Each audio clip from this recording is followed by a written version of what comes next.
Halo semuanya, kali ini kita akan membahas mengenai akuntansi biaya dan konsep biaya.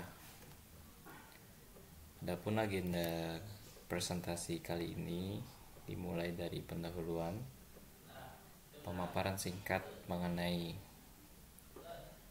mengapa akuntansi biaya. Yang kedua, pengertian akuntansi biaya. Dan yang ketiga, yang terakhir, tentang konsep biaya. Pertama-tama, untuk pendahuluan ini saya akan memaparkan bagaimana perusahaan ini memiliki sebuah tujuan. Ya, di perusahaan berdiri pasti ada tujuannya. Tujuan dari perusahaan itu sendiri beraneka ragam. Ada yang ingin meningkatkan nilai perusahaan, ada yang ingin mendapatkan profit setinggi-tingginya, dan ada yang ingin memberikan nilai bagi tempat perusahaan itu berdiri. Apapun tujuan perusahaan itu, untuk mencapainya tidak mudah. Oleh karena itu, perusahaan memerlukan suatu alat untuk mencapai tujuan itu.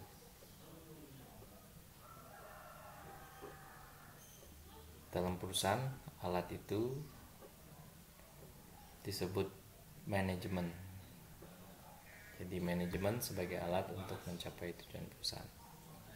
Nah, kenapa manajemen dikatakan sebuah alat atau bisa dikatakan mencapai tujuan perusahaan?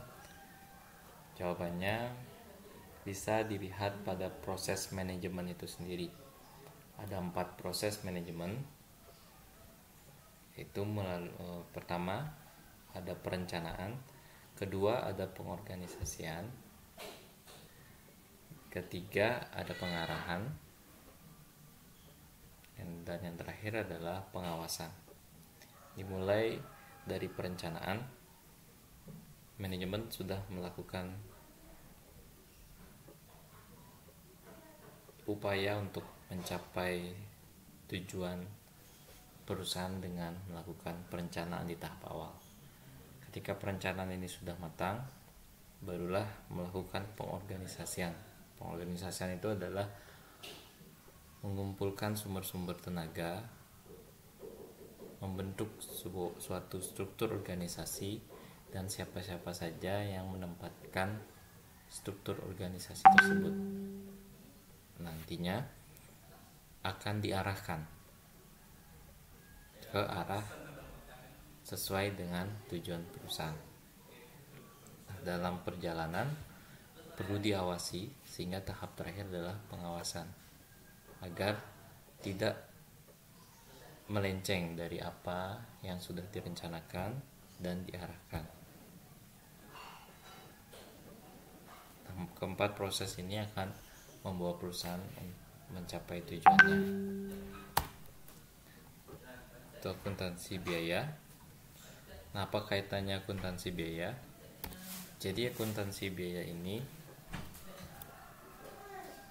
adalah kegiatan pencatatan. Yang pertama, dia melakukan pencatatan. Yang kedua, penggolongan. Apakah tergolong biaya A, B, C, D, dan seterusnya. Nah, ini fungsi dari akuntansi biaya. Yang ketiga, peringkasan. Jadi akan memberi poin-poin yang penting dari penggolongan tersebut, akan menghasilkan perhitungan yang penting. Yang keempat, penyajian biaya. Setelah diringkas, barulah disajikan. Nah, penyajian biaya ini nantinya akan disajikan untuk dua pihak. Ya, ada pihak ketiga, golongan pihak ketiga. Yang kedua untuk manajemen.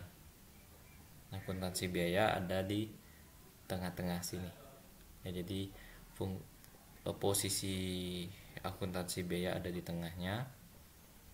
Kaitannya dengan manajemen adalah informasi yang nanti dihasilkan oleh akuntansi biaya akan digunakan oleh manajemen untuk informasi pengambilan keputusan di masa depan. Jadi untuk peramalan di masa depan, apa yang harus manajemen lakukan, itu datanya dari akuntansi biaya untuk manajemen, dan yang lainnya untuk pihak ketiga, contohnya investor, kreditur, dan pemerintah. Akuntansi biaya untuk pihak ketiga biasanya sudah ada standarnya. Kalau untuk investor dan kreditur itu standarnya mengacu pada SAK, jadi akuntansi biayanya sudah diatur bagaimana cara mencatat dan lain sebagainya. Dan pemerintah ada standar akuntansi pemerintahan. Pencatatan biaya akan mengikuti standar-standar tersebut. Dan untuk manajemen tidak ada standar baku, melainkan hanya mengikuti keinginan manajemen. Contohnya, manajemen ingin ringkasan laporan penjualan. Apakah ada kenaikan atau penurunan selama beberapa periode ini? Misalnya seperti itu manajemen. Maka akuntansi biaya akan menyajikan informasi yang dinamis sesuai dengan permintaan manajemen. Jadi tidak kaku, namun sesuai kebutuhan manajemen. Seperti itu. Jadi fungsinya akuntansi biaya ada di tengah.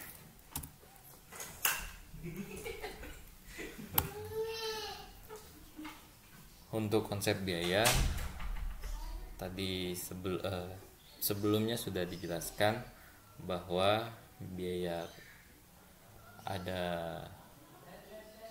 dua untuk akuntansi keuangan dan untuk akuntansi manajemen. Jadi konsepnya pun ada perbedaan. Untuk akuntansi keuangan, konsep biaya itu diartikan sebagai suatu pengorbanan yang dilakukan untuk mendapatkan barang atau jasa. Sedangkan akuntansi manajemen, yang dimaksud biaya itu adalah suatu pengorbanan yang diharapkan memberikan manfaat pada saat ini atau di masa mendatang bagi organisasi. Jadi jelas perbedaannya. Akuntansi keuangan hanya menekankan bagaimana mengorbankan aset, yaitu kas dan lain sebagainya yang kategorinya aset, untuk mendapatkan barang atau jasa. Sedangkan akuntansi manajemen itu mengharapkan manfaatnya. Jadi pengorbanan yang dihasilkan diharapkan manfaatnya untuk ke depan. Seperti itu perbedaannya. Dan akuntansi keuangan dan akuntansi manajemen pada slide sebelumnya memang sudah dibahas. Akuntansi biaya diperlukan di kedua ini, di akuntansi keuangan dan akuntansi manajemen.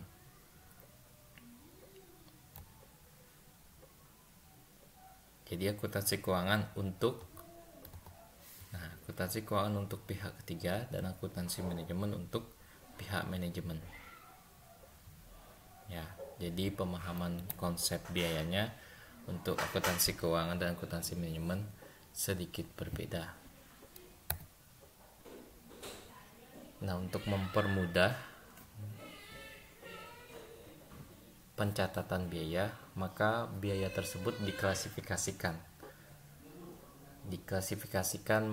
berdasarkan ada 4 di sini, yaitu biaya sesuai dengan aktivitas perusahaan, yang kedua biaya sesuai dengan periode akuntansi, yang ketiga biaya terhadap perubahan aktivitas, dan yang keempat berdasarkan objek yang dibiayai. Pertama, saya bahas biaya sesuai dengan aktivitas perusahaan. Jadi, aktivitas perusahaan pada umumnya di sebuah perusahaan PT. Jadi yang diacu adalah perusahaan PT. Di mana perusahaan itu kan ada perusahaan perseorangan, perusahaan komanditer, ya CV dan lain sebagainya. Dan ada perusahaan yang berbentuk PT. Jadi biaya sesuai dengan aktivitas perusahaan di sini yang dimaksud adalah biaya perusahaan PT. Jadi untuk PT biasanya biayanya adalah ada biaya produksi, biaya pemasaran, dan sisanya masuk ke biaya administrasi dan umum. Ada 3 golongan biaya di sana. Oke, selanjutnya biaya sesuai dengan periode akuntansi. Nah, untuk biaya sesuai dengan periode akuntansi ada 2, pengeluaran modal dan pengeluaran penghasilan.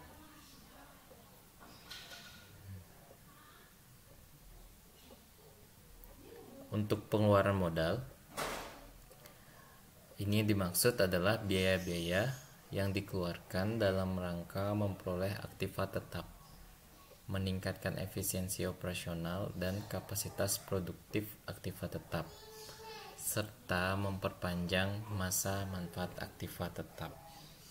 Sedangkan pengeluaran penghasilan itu adalah biaya-biaya yang hanya akan memberi manfaat dalam periode berjalan, sehingga biaya-biaya yang dikeluarkan tidak akan dikapitalisasi sehingga aktiva tetap di neraca.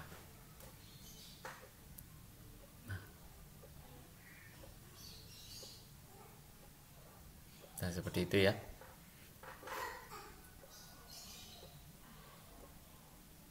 Serta pertanyaan.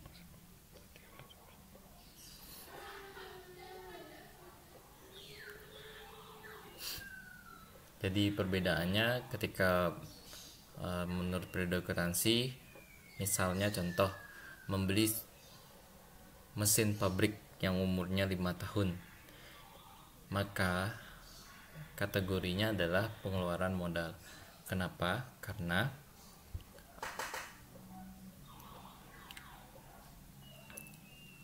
Karena menurut periode akuntansi, pengeluaran modal mesin pabrik itu melebihi jangka 1 periode. Karena 1 periode akuntansi umumnya adalah 1 tahun. Karena mesin ini adalah umurnya 5 tahun, maka dikategorikan sebagai pengeluaran modal. Nah, karakteristiknya kalau pengeluaran modal, nanti aset itu akan dikapitalisasi. Jadi dia akan disusutkan. Misalnya selama 5 tahun akan disusutkan setiap bulannya sekian menurut metode penyusutan yang ada. Sedangkan pengeluaran penghasilan itu tidak ada masuk ke aset, dia langsung sebagai biaya dan hanya pada periode berjalan, tidak melewati periode 1 periode seperti itu. Nah, untuk selanjutnya biaya terhadap perubahan aktivitas. Nah, biaya terhadap perubahan aktivitas itu ada 2. Nah, nanti biaya ini akan sering muncul di akuntansi biaya. Ada 2 ya, biaya variabel dan biaya tetap. Untuk biaya variabel adalah biaya yang berubah sesuai dengan aktivitasnya. Sedangkan biaya tetap biaya yang tidak berubah walaupun aktivitasnya berubah dalam skala tertentu. Jadi digarisbawahi dalam skala tertentu. Jadi bukannya biaya tetap itu tetap segitu saja, bukan, tapi dia akan tetap segitu selama skalanya atau kapasitasnya tidak melebihi ketentuan. Ya, contohnya misalnya biaya sewa. Biaya sewa satu ruangan adalah 400.000 dengan kapasitas 40 orang. Nah, kalau diisi 1 orang, 2 orang, 3 orang itu sama 400.000. 10 orang juga sama 400.000. Nah, kalau melebihi kapasitasnya misalnya 45, dia akan dikalikan 2. Jadi biaya tetapnya bertambah. Seperti itu. Biaya tetapnya jadinya 2 kali. Jadinya kena 800. Yang terakhir berdasarkan objek yang dibiayai. Jadi ada 2, biaya langsung dan biaya tidak langsung. Untuk pengertiannya sendiri, biaya langsung itu adalah biaya yang dapat diidentifikasi langsung berhubungan dengan produksi barang objeknya. Jadi produk yang dihasilkan biayanya sudah langsung bisa dihitung. Contoh, misalnya produknya adalah ayam goreng. Ya, jadi satu ayam goreng akan menghabiskan 1 biaya bahan baku ayam mentah. Jadi bahan bakunya ayam mentah, harganya misalnya 1 pahanya 10.000. Setelah diolah dan dijual menjadi suatu produk ayam goreng seharga 20.000, maka kita langsung bisa ketahui biaya langsungnya. Ya, tadi contohnya adalah ayam mentah. Nah, ayam mentah itu adalah biaya langsung karena kita tahu 1 ayam goreng, 1 paha ayam goreng sama dengan 1 paha ayam mentah. 1 paha ayam mentah sama dengan sekian. Nah, maka biayanya langsung bisa diketahui. Nah, sedangkan biaya tidak langsung, untuk biaya tidak langsung pengertiannya itu sendiri adalah biaya yang tidak dapat diidentifikasi langsung dengan proses produksi secara keseluruhan. Untuk biaya langsung tadi bisa diidentifikasi langsung, dan yang untuk biaya tidak langsung tidak bisa diidentifikasi secara langsung. Contohnya apa? Contohnya ayam goreng tadi, misalnya biaya lampu. Nah, proses untuk membuat ayam goreng di dalam ruangan itu memerlukan lampu penerangan. Nah, lampu penerangan ini bagaimana kita konversikan, berapa biaya lampu untuk 1 pieces ayam goreng. Ini sulit. Tapi kalau ditanya berapa biaya listrik per bulannya, perusahaan tersebut untuk membuat ayam goreng tahu, tinggal lihat tagihan listrik per bulannya. Tapi kalau ditanya 1 pieces ayam goreng berapa menghabiskan listrik, itu mulai sulit untuk mengkategorikannya sebagai biaya langsung. Oleh karena itu, dikategorikan sebagai biaya tidak langsung. Karena secara tidak langsung dia ada biayanya, tapi tidak bisa dihitung secara langsung. Baik, kurang lebih segitu dulu untuk materi kali ini. Nanti apabila ada yang kurang jelas bisa ditanyakan langsung di forum. Sekian dari saya, terima kasih atas waktunya.